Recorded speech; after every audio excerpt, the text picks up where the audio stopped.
It's been a month now since South Africa raised the red flag and alerted the world to the existence of Omicron. Since then, scientists have been working around the clock to try and find out just how dangerous the variant is. Finally, we now have some data.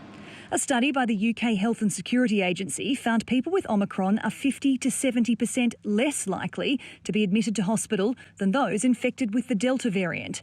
However, the results were largely based on people under the age of 40, as that group currently make up most of the UK's Omicron cases. The analysis also showed the effect of the booster vaccine is already beginning to wane in some people, with a 10 to 25% drop in efficacy 10 weeks after the third shot is administered. Perhaps the infection when you get it might be less severe in terms of hospitalisation.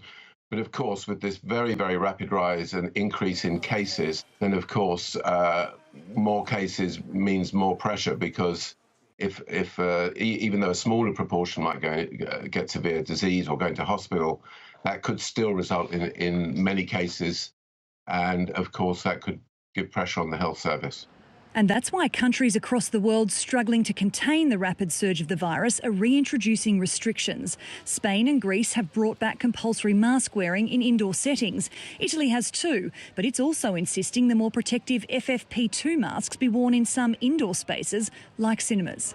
I totally agree. I think it's a measure that had to be taken. Just like the vaccine, everybody should get the vaccine, everybody should wear masks.